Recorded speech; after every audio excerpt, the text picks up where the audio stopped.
aliens, if aliens were to come down, Yeah. we're getting in, Gary. Here we go. We're getting started. Rip. Right?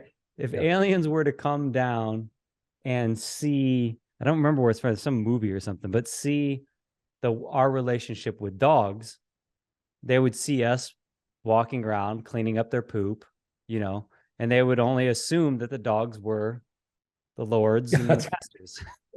That's funny. Right? Yeah. Yeah.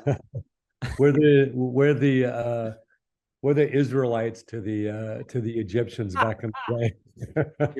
We are allowed to say that, sir. Beast of burden. That's what we are. Too Beast funny. of burden and money. Just money goes out the, me, and I wish I should buy stock in Petco and Chewy.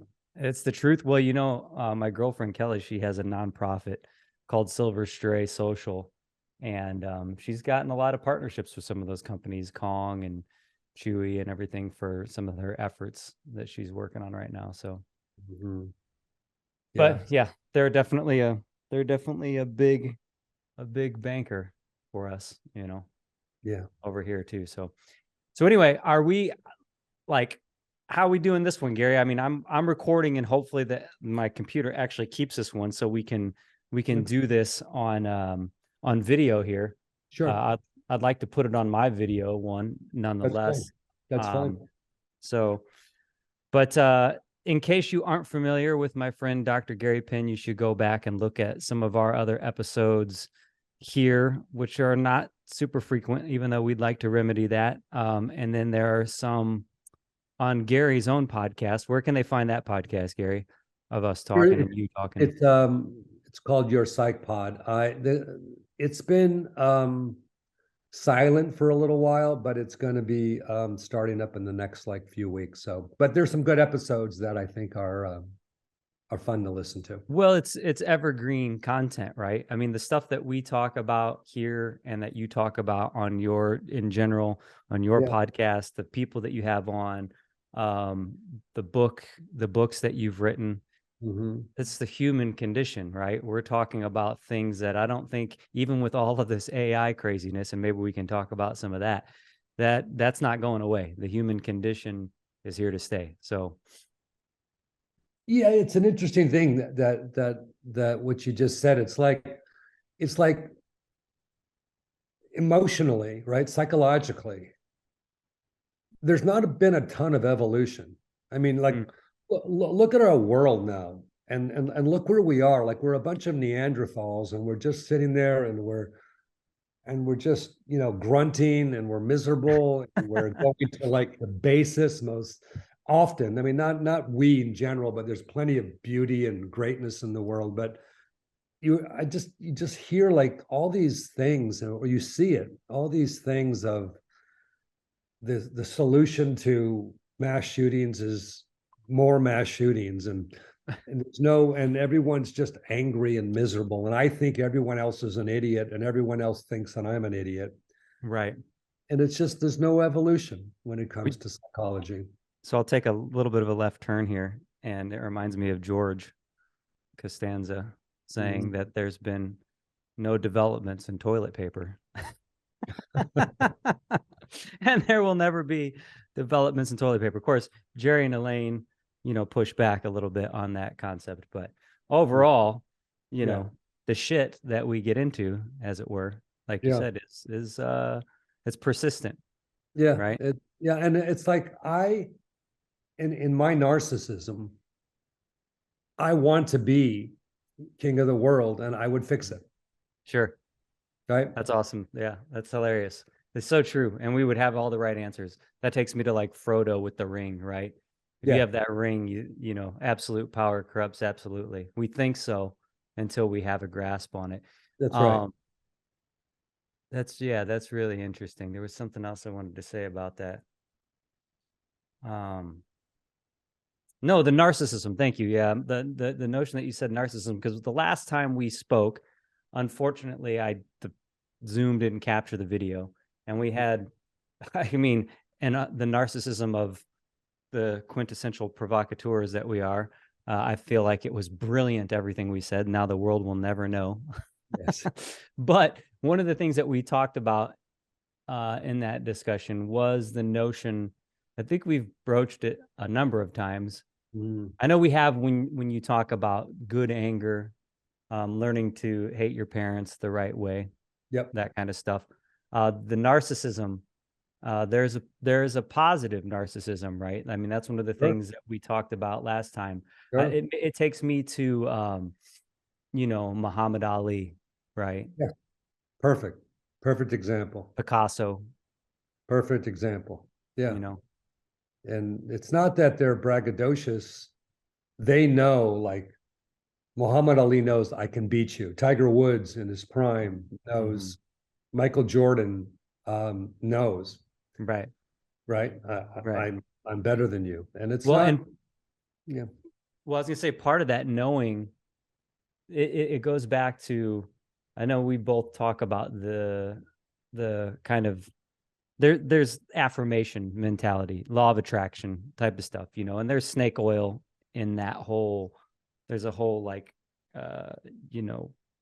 group of people that sell the easy version of law of attraction, but there's something to the subconscious reprogramming, right, that we tell ourselves. So when telling yourself or saying that you're the greatest helps you get to be the greatest, you know what I mean, to a degree, if it's not self-delusional.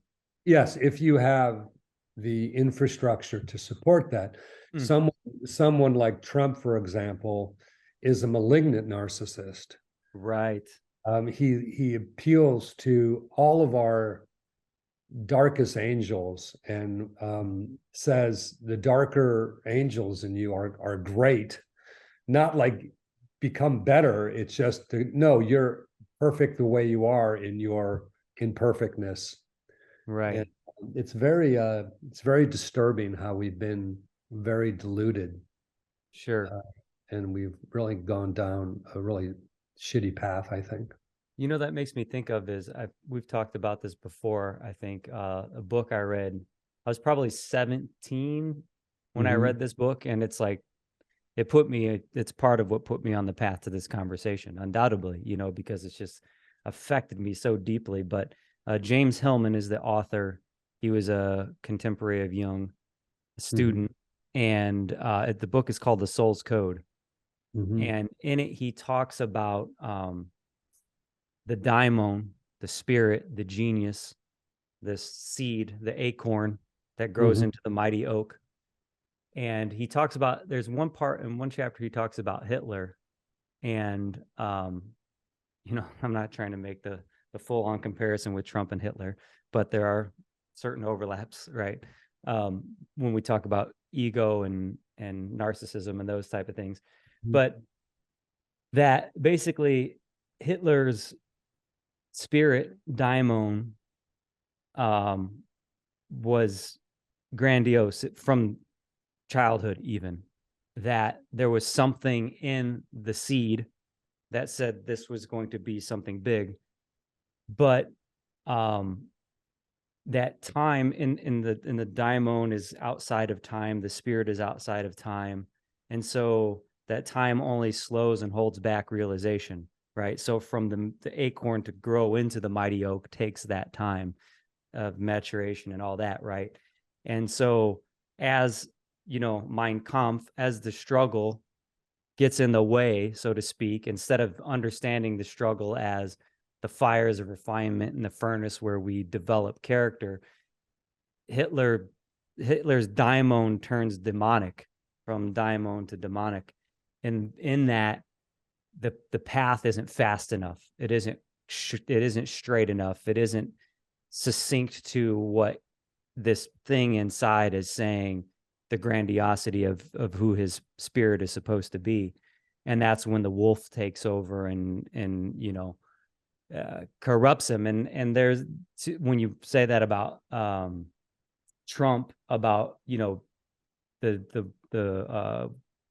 our darkest angels, and the notion that it's just like you're fine.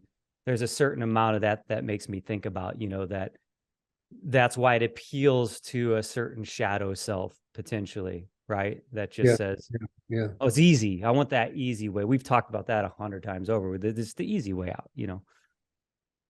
So let me ask you this, because this is just, I don't know, it's a tangential thought a little bit. Mm-hmm. Who is more dangerous? I think I know the answer, but like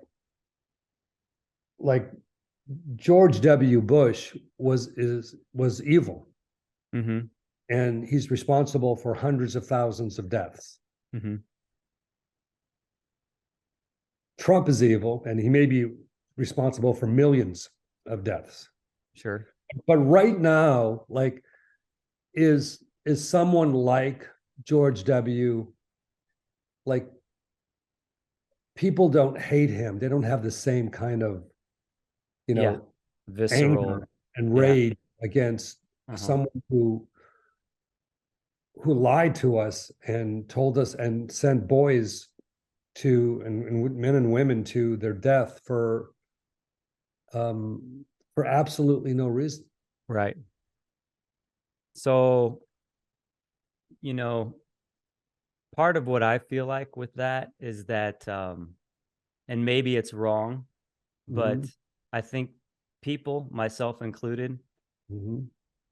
I don't want to just disparage George W. Bush right now and full out, you know what I mean? I don't like to do that with anybody, even with Trump, whatever it is, Yeah. But I think people look at him as a somewhat, like he was a puppet, like he was just kind of a bumbling fool that was doing the bidding of other people. Whereas Trump, you know, is the exact opposite of that. It's like everything's his idea. Everything is his ego says that, you know what I mean? That's really smart. So I think that Yeah. Okay. George gets the like the oafish pass, you know what I mean? Yeah, no. Okay. Okay. That you answered my question. That's good. That's a and good in, answer. and even again, if I'm being completely honest, like, I was in that space for sure. Like 2008 specifically, I was coming out of the George Bush era. Like I was a little bit younger. I was in that, fight them all the time kind of mentality. And, that's when I'd protested the fossil fuel, got arrested on the top of the gas station, rode a bike to Washington, D.C. And George Bush was like the target of a lot of the stuff I was saying at that time. You know what I mean? Mm-hmm. Complicit with Cheney and Operation Iraqi Liberation was what they called it at the beginning. And then realized that either realized that the acronym said oil and it was a Freudian slip, or knew it the whole time and said that's what they called it, but they didn't know that everybody else would 100% pick up on it, whatever it was. I didn't know that. That's great. Yeah. That was a thing. Great. I was deep into that whole oil fossil fuel, Yeah. thing at that time, especially. Yeah. But so even in I had this music video, it's, it's a rough music video. Otherwise I'd be proud to share it, but it's from an older time. You know what I mean? But anyway, one of the things in there, George Bush, I had this cardboard cutout of George Bush, and I was taking it down or something in the video, like tackling it or whatever it was. Right. And so really, it was like a subject of where I was at that time. So I like now, again, as I'm saying, I'm being transparent. Like when I saw George Bush and where I maybe gave him a pass myself personally on the, not that I'm whatever, but just in my own thing, I'm like looking at it and seeing him painting portraits. You know what I mean? And I'm like, what is this? Like, I'm like, I bought the book. You know what I mean? I bought the book of George Bush's portraits. And I'm like, that's pretty cool. You know what I mean? And the other side of that is there, again, if he was completely in control and malicious in everything that he did, there's potentially no redemption for that, right? If he was just a puppet, potentially you could say there's no redemption or pass. But is there a redemption or pass, I guess, is the question. Is there a point in time where a person can, have their yes, there is. Who was you should know this. When you say it, I'll know it. who was the Secretary of Defense during the Vietnam? Oh, McNamara, John McNamara. McNamara, yeah. Yeah, and he said it's the worst thing he's ever done in his life. Right. And he felt such remorse for that. Sure. And someone is open for redemption if they acknowledge what they did.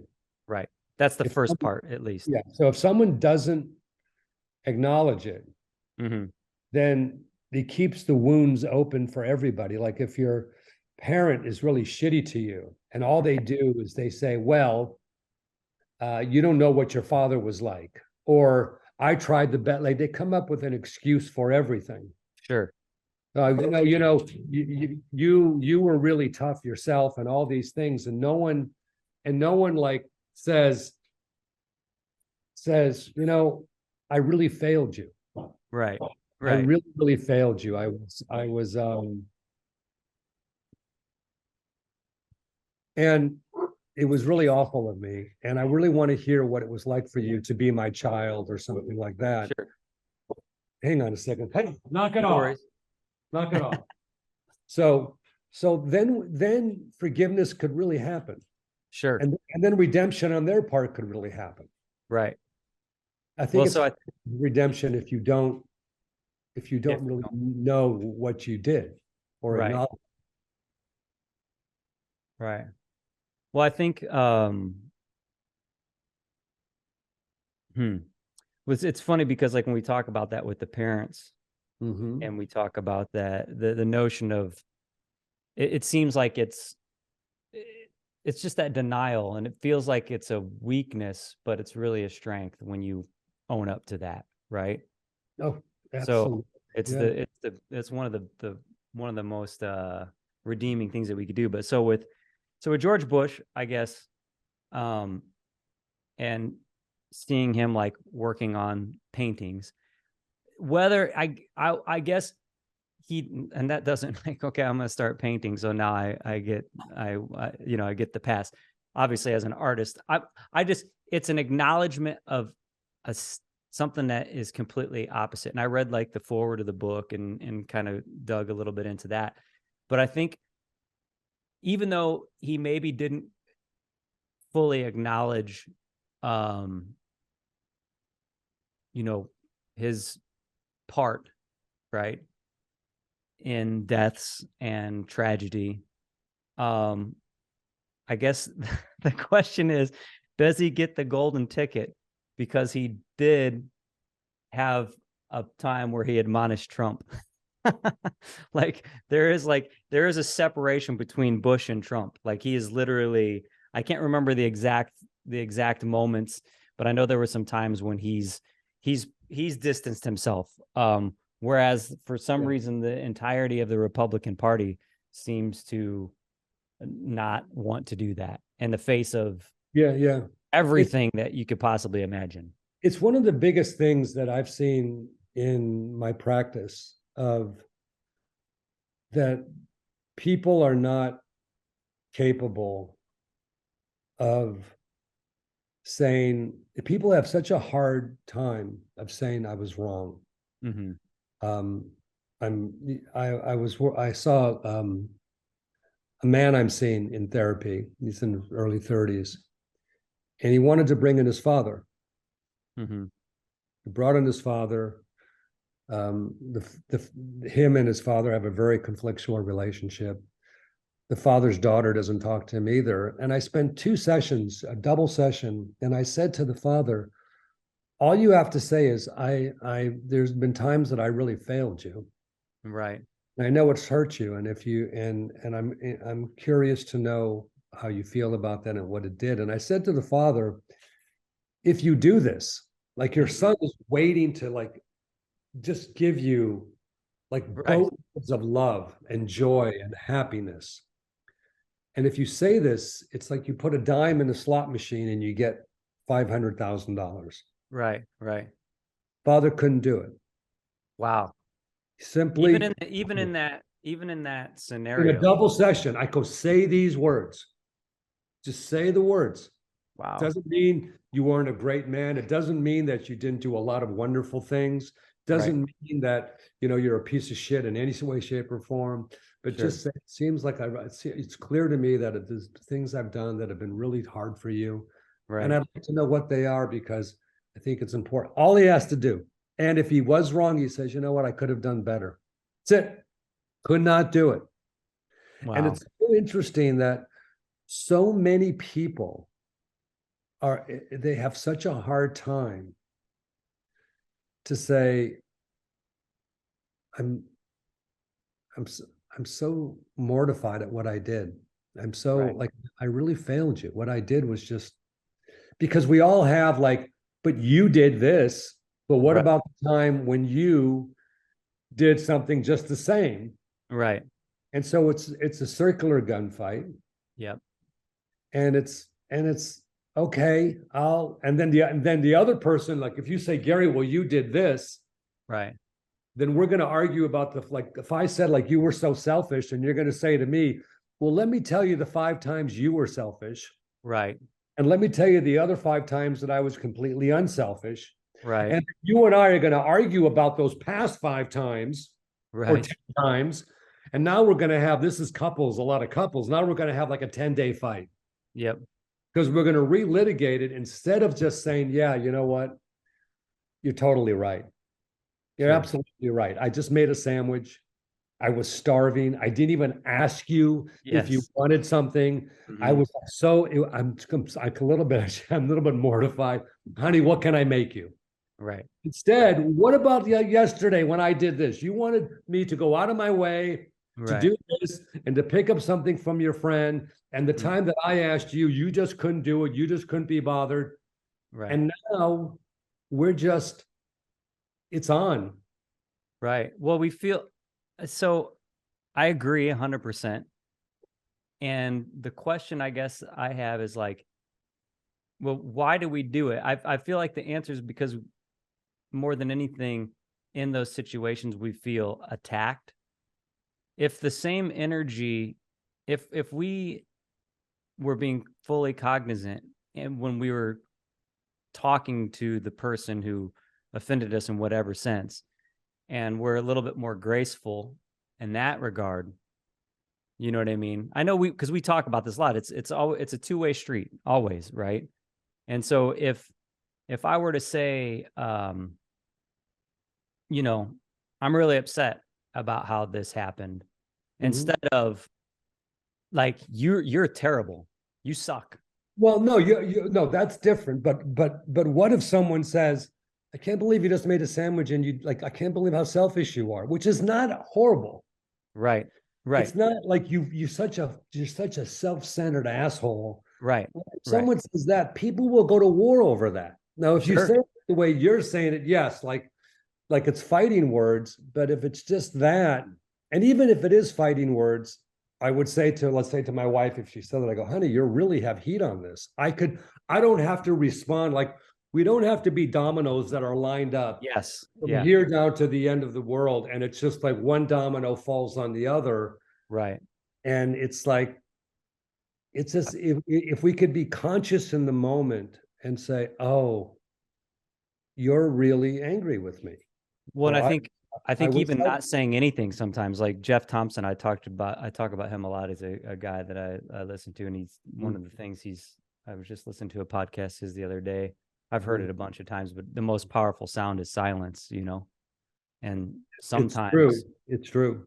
But I often say, JJ, I said this to a patient the other day. I said, don't say the first thing that comes to your brain. Just don't say it. Right. It's going to be reactive. It's going to be defensive. Sure. It's going to be too giving because you're not being genuine, because you just don't want to argue. Right. Don't say the first thing that comes to your mind. Right. And that's kind of the same thing. Like, just like take a second and cogitate and like think and say, See how this comes full circle. We talked about Trump, and he's the king of saying the first thing that comes to his mind. Yeah, you know what I mean? He's pureed. So, and even to the tweeting. It's actually, I saw an interview with him. maybe a couple of years ago, and he was with a favorable interviewee. So it wasn't somebody who was trying to push his buttons, given softball questions and that sort of thing. But there was one point that was so curious that I heard him say in response to the interviewer. I can't remember what it was. I wish I could, but he was talking about his tweeting patterns. Well, he can't tweet anymore anyway. I don't think he's still on Twitter. No, he could. He's back. Is he back on? Is he back on Twitter? Okay. Yeah. So yeah, that's right. You're right. My bad. For a while he couldn't tweet, but anyway, he had said that he said to the guy, he said, you know, in a different era, I would have had to write that as a letter and send it. And I probably wouldn't have written that letter and sent that, you know? And I was like, who is this? You know what I mean? But that's insightful. That's it. That's it right there, though. I mean, it's essentially, you know, he doesn't have any self-control, and, you know, he doesn't have the sound of silence, because he doesn't have any time for pause, because he does say the first thing that comes to his mind. And then our culture rewards it, you know, because you love him or hate it. It's something that gets clicks and reshares and views on both sides, and then the algorithm amplifies it. And, you know, bottom line. Do you think that this medium that we're on right now, and the internet, and that we're kind of doomed because it's such a tinderbox? Like, I don't see us evolving. Right. I just don't see it. I just see it like we're getting into our little camps. I think yes and no, because we're having this conversation, you know what I mean? And we wouldn't have it. And if there's one person who sees it, or 10 or 10,000, they wouldn't see it without the same place. So I know we always differ, because I'm the eternal optimist. No, I was just thinking, JJ, that's your optimism makes me happy. It actually like gives me hope. Like, what did Willy Wonka say at the end of Willy Wonka? Like, a kind deed in a cold world, something. Yeah. It was just such. I got to look it up. It's such a beautiful thing that he said, and it's like you're that optimistic, hopeful, and it feels like I feel in this space unevolved. Not that it's a contest compared to you. Right. It's like, sure. No, I understand. Like this is kind of a holy man that is saying something that I should listen to. Well, can I say that I don't think it's not Pollyannish. It's not, you know, no, to me, I get it. To me, it's practical. Like, Yeah. one way I look at it is, sounds super trite, and it goes to a crazy extreme. But if you and I, because at the end of the day, this is what we're doing. We're betting on the nuclear bomb blowing up the world, essentially, whether it's AI and social media, or Donald Trump and the Republicans and the Democrats fighting, whatever it is, we're betting on the bomb blowing up the world. Okay. So in practical terms, even if we're making the bet, it only makes sense for me to bet that we're not going to blow up the world, because if we blow up the world, there's no one there to collect anyway. All right. Let me give you the counter argument. Sure. If I'm making the bet that we are going to blow up the world, then we could try to do something about it. If I'm betting that we're not going to blow up the world, then I don't have to worry about it. Like, that's where I would say that's where I'm saying it's not Pollyannish. I'm saying we have to be involved in the situation 100%. That's what I think you and I are doing right now. Yeah. But like, you know, to bet on it and throw our hands up in the air is that's a good point. Yeah, I'm active in what I'm thinking and how I. Sure. You know, there's this, you know, to your point, I just, like when I look at the photographs from the James Webb, Yeah. and I look at that, and I look at that we're sending 5 people to the moon, Mm-hmm. and I look at some of the things that we're doing, and hopefully our technology will cure a lot of the things that we're doing. Right. It gives me hope that somehow we'll get to a place where we're not so worried about I have to get the last piece of chicken before Right. someone else takes it from me. Whether Right. it's a Hispanic coming across the border or Mhm. someone else, it's like A robot yeah, coming to take your job. That's going like to there's happen. no. It's going to happen. We're going to be eventually just pure communists because the state's going to take care of us. It's just it has to happen eventually, Mm-hmm. just because there's going to be no jobs. Right. So we're Right. all going to get a bunch of Well, except for your job, right? yes, Again, because the human condition will yes, always yeah. persist. I And think those I'll arguments work. about Yeah. the sandwich aren't ever going away. Right? And those dads that refuse to Yeah, say, how did I hurt you? yeah, Always yeah, going to be there. You know what I yeah, mean? So your job's secure. As an artist, I feel like I'm always going to be yeah, able to be an artist in some yeah, capacity. yeah, of course. Maybe we'll have more freedom at that point in time to explore these things. I don't know, but How are you feeling these days? Like, are you happy, or are you fulfilled, or are you feeling I've powerful? been on a little bit all over the place. I've been challenged, of course. I think the last conversation we talked about a gallery losing some of my work. Yeah. And 2 paintings that meant a lot to just not financially that of course, because the finances as an artist can be tough, and I Sure. go a lot through that uh cliche of the starving artist. But aside from that, it's like these were really important stories that I'm trying to tell.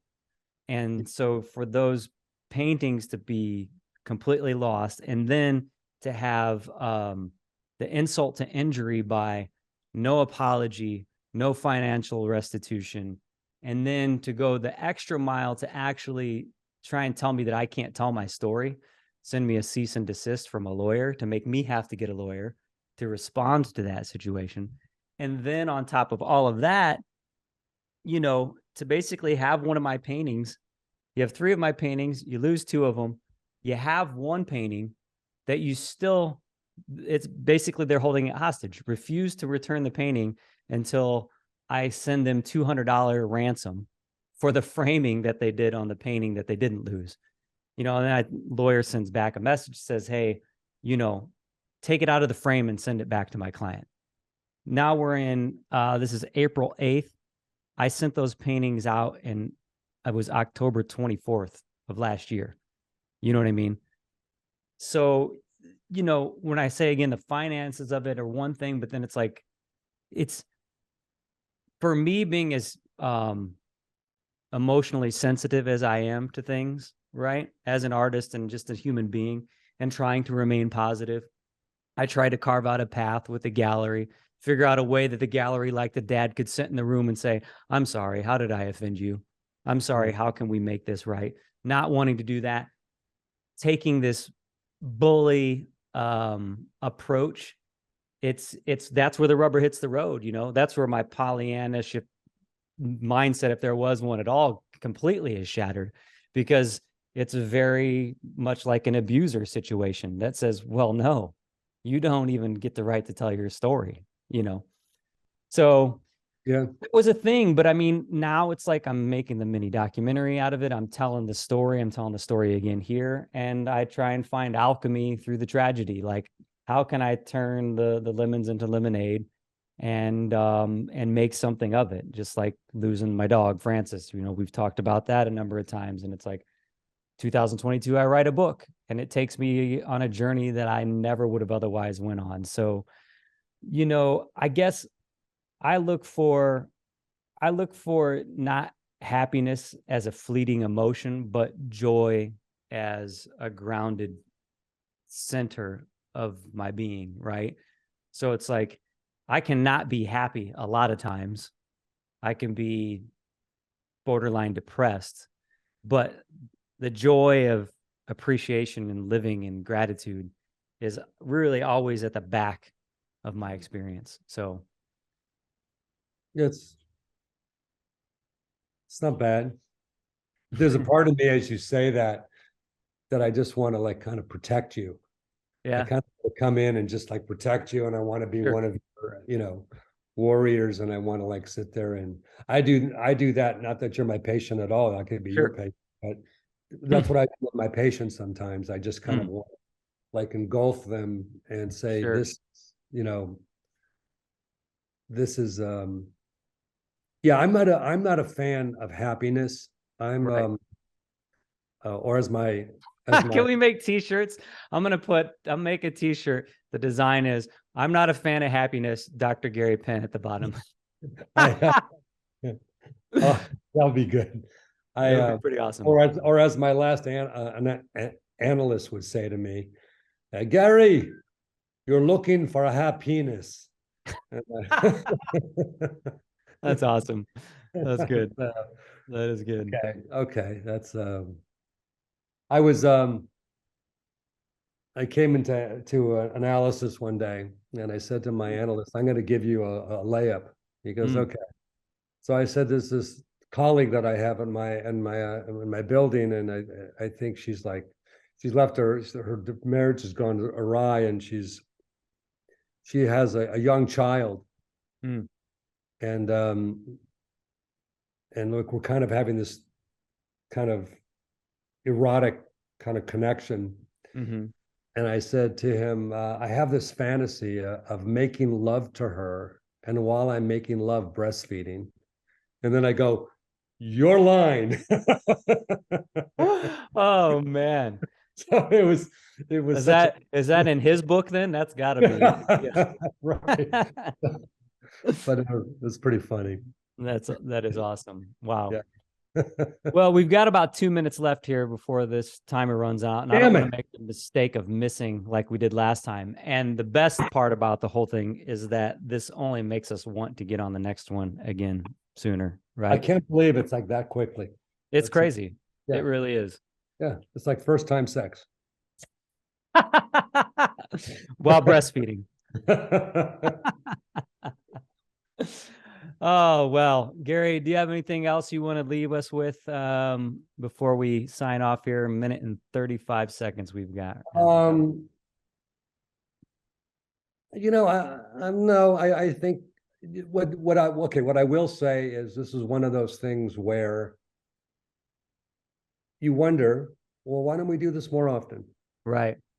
It's just kind of silly.